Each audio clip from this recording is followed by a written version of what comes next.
नंद घर आनंद भयो, ब्रह्मा शिव सनकादिक आए। ऐसा कोई बच्चा नहीं जो भगवत दर्शन के लिए न आया हो। देव धनुज मनुज गंधर्व किन्नरों में सब में ये खबर है कि भगवान श्री हरि धर्म की स्थापना के लिए इस धरा धाम पर पधारे हैं। श्री राधे।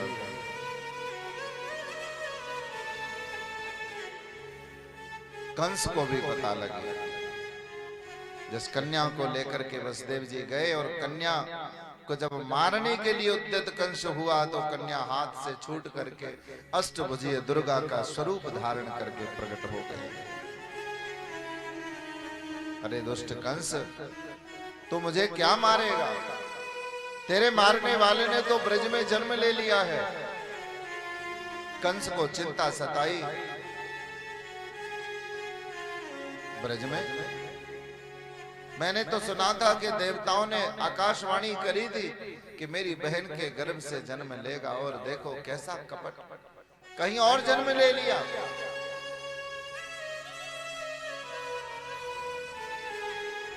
अपने शत्रु को ढूंढने के लिए, उसे मारने के लिए कंस ने तुरंत सारे दैत्यों को बुलाया, और दैत्यों को बुला करके दैत्यों में एक पूतना नाम की बहन कंस की, पूतना को बुला करके आज्ञा दी, तुम तो बहन हो मेरी, तुम्हें मेरा एक काम करना पड़ेगा। 6 महीने के अंदर जितने भी बालकों ने ब्रज में जन्म लिया है उन सबको मार डालो। पूतना का भयंकर देह, काली काली शकल, ऐसी विशाल देह को धारण करने वाली, क्रूर कर्म करने वाली पूतना राक्षसी कंस की आज्ञा लेकर के माया से कपट का भेष धारण करके, माया के प्रभाव से कपट का भेष बनाया है। बड़ी सुंदर बन गई महाराज। कहते रक्त वर्ण की साड़ी पहन करके, हाथ में पुष्प लेकर के जब वो गली से विचरण करती तो ऐसा प्रतीत होता मानो साक्षात लक्ष्मी आ गई। और भैया लक्ष्मी जी तो सबको चाहिए। लक्ष्मी जी सामने से विचरण करते हुए जा रही है, लोगों को लग रहा है जैसे लक्ष्मी आई हो। अरे बड़े बड़े ऋषि मुनि महात्मा देवता नंद भवन में बधाई देने के लिए पधारे, हो सकता है लक्ष्मी भी आई हो। लोगों को लगा हम इन्हें अपने घर में ले जाएं तो हमारे घर कभी लक्ष्मी की कमी नहीं रहेगी। लोग निवेदन करते हैं, भक्त ग्वाल बाल, देवी जरा हमारे घर में भी चरण डाल दो। पर पूतना सिर्फ उन्हीं घरों में जाती है जिन घरों में 6 महीने के अंदर किसी बालक ने जन्म लिया है। आई है अपने आंचल में जहर लगा करके, बच्चों को दूध पिलाने के बहाने गोदी में लेती है। बच्चे दूध पीते हैं और फिर सदा सदा के लिए सो जाते हैं। पूतना चली और चलते चलते पूतना आज नंद भवन में आई। द्वारपालों को भी लगा कि ये तो पूतना है, लेकिन ऐसा माया से सुंदर भेष बनाया था, कोई पहचान नहीं पाया। पूतना अंदर गई, मैया के चरणों में प्रणाम किया, और जो भेंट स्वरूप जो एक डिब्बा लेकर के आई थी गिफ्ट का, वो दे दिया। मैया बधाई हो, मैं लाला के बधाई देने आई हूं, मेरी सास बीमार है ना, इसलिए मुझे भेजा है।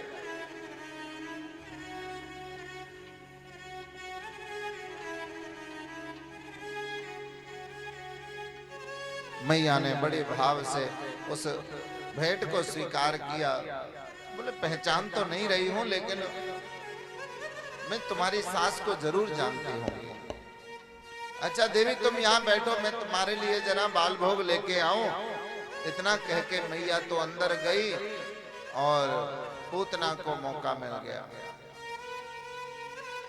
पूतना को मौका मिल गया, पूतना ने पलने में सो रहे ललना को अपनी गोदी में उठा लिया। राधे।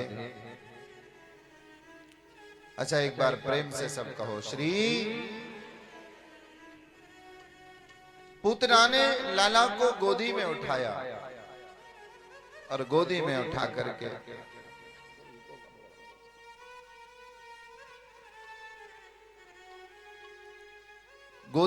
करके पूतना ने लाला को अपनी गोदी में लिया, पलना से उठाया। पलने से उठा करके जब लाला को अपनी गोदी में लिया तो कहते हैं भगवान ने, प्रभु श्री कृष्ण ने पूतना को देख करके अपने नेत्र बंद कर लिए। मानो भगवान कहना चाहते हो कि ये इतने छोटे छोटे निरापराध इन मेरे मित्रों की, मेरे जीवों की, इन बच्चों की हत्या करके आई है और ऐसी बाल घातनी पूतना का मुख में नहीं देखना चाहता। जो निरापराध निर्दोष बच्चों की हत्या कर दे, निरापराध जीवों की हत्या करे, ऐसे व्यक्ति की शकल देखने का भी धर्म नहीं है। ऐसे व्यक्ति के स्वरूप को देखने से भी कहते हैं कि मानो पाप लगता है। ऐसा जीव पूतना को देख के भगवान ने आंखें बंद कर ली। किसी ने कहा हो सकता है भगवान ने आंखें इसलिए बंद करी हो कि भगवान आंखें बंद करके भोलेनाथ का ध्यान कर रहे होंगे। हे भोलेनाथ, ये मौसी जी हमारी हमें जहर पिलाने आई हैं और जहर पीने का अभ्यास हमें नहीं है, भोले बाबा आपको है। इसलिए भोलेनाथ आप आ जाइए, जहर जहर आप पी लेना, दूध मैं पी लूंगा। ऐसे है नंदनंदन। भगवान मन ही मन सोच रहे हैं आंख बंद करके कि पूतना आई तो मारने है, लेकिन काम क्या कर रही है, मुझे गोदी में उठा करके मुझे दूध पिला रही है। काम तो एक माँ जैसा कर रही है, जो एक काम माँ करती है। तो ये भले ही कपट लेकर के आई हो, ये भले ही छल लेके आई हो, लेकिन आई तो मेरी शरण में है, आई तो मेरे पास है और मेरी प्रतिज्ञा है। भगवान कहते हैं कि सन्मुख होए जीव मोहि जब ही, सन्मुख होए जीव मोहि जब ही, सन्मुख होए जीव मोहि जब ही,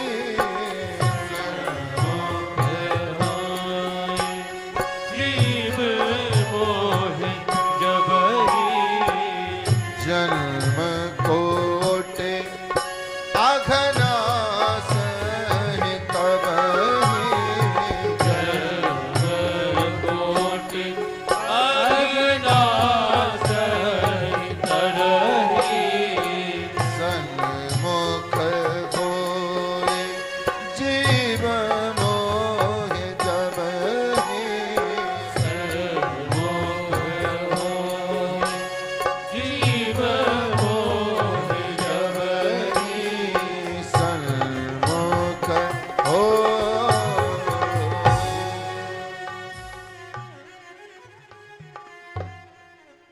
सन्मुख होए जीव मोहि जब ही। जब जीव मेरे सन्मुख हो जाता है, मेरे पास आ जाता है, तो मैं उसके सारे पाप अपराधों को जला के राख कर देता हूं।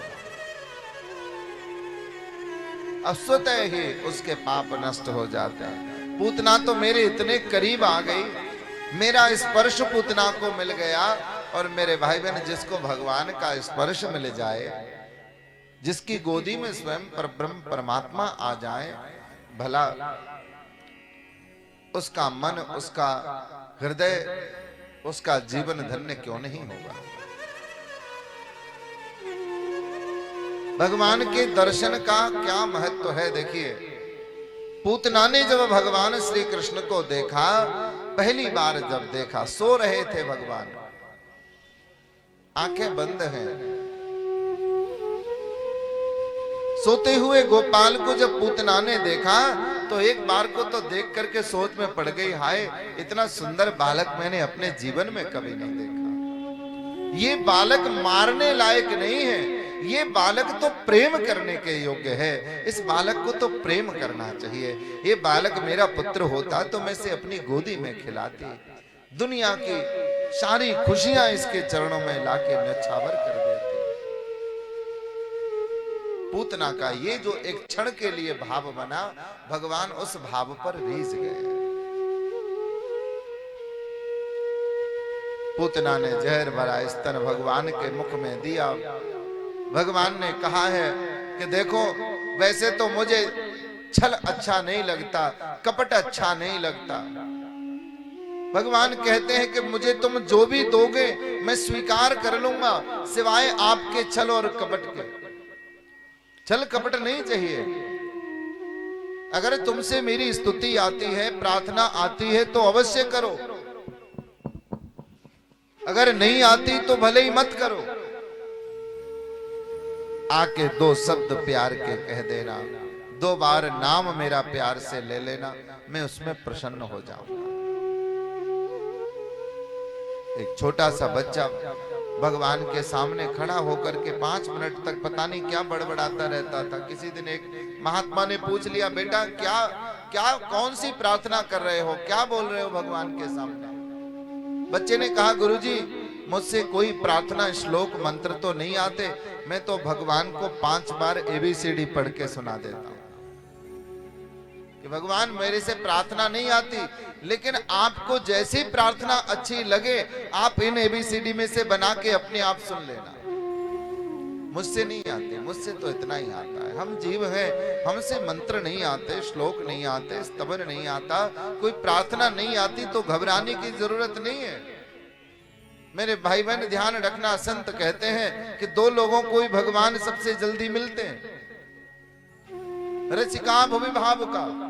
यहाँ पढ़ाई लिखाई का कोई फर्क नहीं पड़ता। मीरा जी कौन से स्कूल में कॉलेज में गई थी पढ़ने के लिए, सूरदास कहाँ गए थे, कबीर दास कहाँ गए थे, रैदास कहाँ गए थे, हरिदास कौन से स्कूल में पढ़े थे, वो पढ़े थे संतों के स्कूल में, वो पढ़े थे भाव और प्रेम के स्कूल में। नहीं आती तो कोई बात नहीं, भगवान के सामने अपने भाव का निरूपण करना, भाव को प्रदान करना। भावग्राही जनार्दना, कल भी निवेदन किया था, भगवान तो भाव को ग्रहण करते हैं।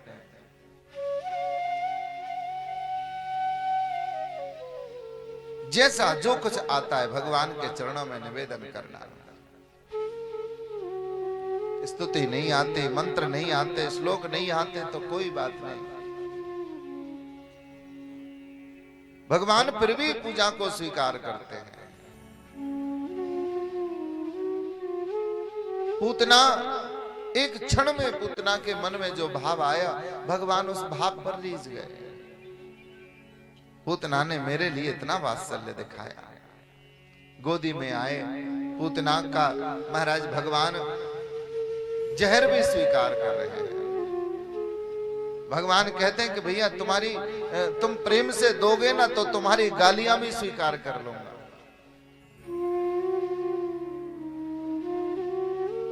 दिल से दोगे तो गालियां भी स्वीकार कर लूंगा। आज दुनिया में महाराज यही सबसे बड़ी समस्या है, लोग सब कुछ करते हैं पर दिल से नहीं करते। वो सब कुछ करते हैं पर दिल से नहीं करते। बाहर से तो आशीर्वाद देंगे, पड़ोसी का बच्चा रिजल्ट लेके आवे, देखो आंटी जी मैं पास हो गया, फर्स्ट क्लास नंबर आए मेरे, ऊपर से तो आशीर्वाद दे रही, हाँ बेटा बहुत अच्छा है, खुश रहे खुश रहे। अंदर ही अंदर कह रही है बताओ मेरा बेटा तो पढ़ता ही नहीं नालायक, और ये देखो ये कितने नंबर लेकर के आया है। बाहर से लोग कुछ और होते हैं, अंदर से कुछ और होते हैं। भगवान कहते मेरे पास आना तो जथा जैसे हो वैसे बन के आना। शिषपाल भगवान के हाथों से मुक्त हुआ, क्योंकि शिषपाल भगवान को गालियां दे रहा था, गाली पर गाली, गाली पर गाली, और भरी सभा में, ऐसा नहीं अकेले में दे रहा हो, सारे विश्व के राजा महाराजा विराजमान थे और शिषपाल गाली पर गाली, गाली पर गाली दिए जा रहा था। पांडव आदि खड़े हो गए, बोले प्रभु आपको ये दुष्ट गाली दे रहा है, हम इसे मार डालेंगे। भगवान बोले नहीं नहीं नहीं, कोई मत मारना इसे, मुझे शिषपाल की गाली बड़ी प्रिय लगती है। क्यों?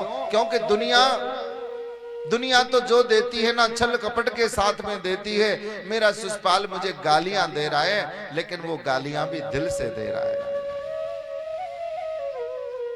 मैं उसकी गालियों को भी मंत्र मान के, स्तुति मान करके स्वीकार कर रहा हूं। और जब गालियां पूरी हो गई, भगवान ने सुदर्शन चक्र निकाल करके जब शिषपाल का मस्तकोच्छेदन कर दिया, सारी सभा में हाहाकार मच गया, अरे मार दिया मार दिया मार दिया मार दिया। लेकिन जो तत्वज्ञानी तत्ववेत्ता महात्मा बैठे थे वो उठ करके खड़े हो गए, बोले कहां मार दिया, किसने मार दिया, हमने तो देखा नहीं। अरे कौन कहता है भगवान ने मार दिया?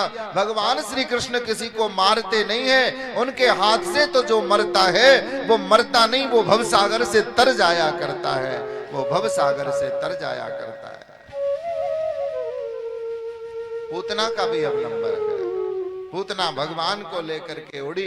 भगवान ने कहा जब दूध पिया है इसका जहर भी स्वीकार है, जहर पिया है तो दूध भी स्वीकार है। और प्राणे समम रोष समन्वितो पिबत, प्राणों के सहित, दूध के सहित प्राणों को भी रोष में आके भगवान ने पीना शुरू किया, तो पूतना का ब्लड प्रेशर हाई हो गया, सांस लेने में परेशानी होने लग गई। अरे राम राम, लंबी लंबी सांस ले रही है, क्या हो गया मुझे, लगता है यहां पर ऑक्सीजन की कमी हो गई, जल्दी से मैं आसमान में उड़ जाऊं। पूतना उड़ने के लिए तत्पर हुई तो भगवान गोदी में है, सोचा इसे बाद में मारूंगी, जरा नीचे बिठा दूं। उतारने लगी तो भगवान नीचे नहीं उतरे। जैसे पानी की जोंक किसी से चिपक जाती है तो फिर वो जल्दी से खींचने से भी निकलती नहीं है, ऐसे ही भगवान ने पूतना को पकड़ रखा है। पूतना श्री कृष्ण को लेकर के संग में उड़ी और जब दूर आसमान में चली गई, तब भगवान ने पूतना के प्राणों को खींच लिया और ऊपर से ही पूतना चीत्कार करते हुए निष्प्राण होकर के जमीन पर गिरी। बोलिए भक्त वत्सल भगवान की। सब लोग दौड़ करके आए, अरे ये इतनी जोर की आवाज कहां से हुई? सबने आकर के देखा तो पता चला कि ये तो पूतना नाम की राक्षसी है, जो कंस की आज्ञा से लाला को मारने आई थी। सब गोपी ग्वाल वालों ने लाला को लिया और लाला को ला करके यशोदा मैया की गोदी में दिया। यशोदा मैया ने लाला को हृदय से लगा लिया। अरे राम, बड़ी मुश्किल से तो एक लाला भयो है जन्म कर्म में, सब ब्राह्मणन के, सब देवीन के आशीर्वाद से, और या लाला के ऊपर भी इतने संकट आमे जन्म है ते। मैया लेके गई कन्हैया को और लेके गौशाला में पहुंची। गौशाला में गैया की पूंछ से मैया ने झाड़ो लगाया लाला को। गैया मैया की पूंछ से मैया लाला को झाड़ा लगा रही है। देखो गौ कितनी पवित्र है, किसी को नजर लग जाए बच्चे को और कोई नजर न उतार पावे, चाहे कोई सा दिन हो, कोई भी बार हो, तो गैया की पूंछ से, देसी गाय की गैया की पूंछ से झाड़ा लगाने से कहते नजर दोष दूर हो जाता है। और ज्यादा नजर दोष हो तो गैया के चरणों की जो धूली रहती है, उन गौ के चरणों के खुर से निकलने वाली धूली से और रज से बच्चे को स्नान करावे। मैया करा रही है। गौ धूली से लाला के शरीर पर लपेट करके चरण रज से खूब स्नान कराया। गैया की पूंछ से झाड़ा लगा रही है, और झाड़ा ऐसे ही नहीं लगा रही है। मैया को गमार मत समझना, भले ही मैया कॉलेज नहीं गई हो लेकिन मंत्र जानती है मैया। हाँ, नजर उतारने के मंत्र माताओं को सिखाने नहीं पड़ते, अपने आप आ जाते हैं, स्वतः प्रकट हो जाते हैं, अपने आप हो जाते हैं ना माताओं, सीख जाते हैं अपने आप। मैया कोई नजर उतार रहे हैं। इंद्रियाणि हृषिकेश प्राणा नारायणो बतु श्वेत दीप पतिश्चित्तम मनोह योगेश्वरो वतो। आश्चर्य तो इस बात का है कि मैया भगवान का नाम लेकर के भगवान को ही नजर से उतार रही है, भगवान की ही नजर उतार रही है। सच में मैया भगवान का नाम ले लेकर के नजर उतार रही है। इंद्रियों की रक्षा इंद्रियाणि हृषिकेश, मेरे लाला की इंद्रियों की रक्षा ऋषिकेश भगवान करें, प्राणों की रक्षा नारायण करें। श्वेत दीप के राजा मेरे लाला के चित्त की रक्षा करें। प्राणान नारायणो वतो, मेरे लाला के प्राणों की रक्षा भगवान श्रीमन नारायण करें। तब नारायण मुस्कुराए। सच में मैया मेरे नाम ले ले करके मेरी ही नजर उतार रही है। यही तो प्रभाव है कि कहाँ हो कहाँ लगी नाम बड़ाई, कहाँ हो कहाँ लगी नाम बड़ाई, कहाँ हो कहाँ लगी नाम बड़ाई, कहाँ हो कहाँ लगी नाम बड़ाई। राम न सकहि नाम गुण गाई, राम न सकहि नाम गुण गाई, राम न सकहि नाम गुण गाई, राम न सकहि नाम गुण गाई। कहाँ हो कहाँ लगी नाम बड़ाई, कहूँ कहाँ लगी नाम बड़ाई, कहाँ हो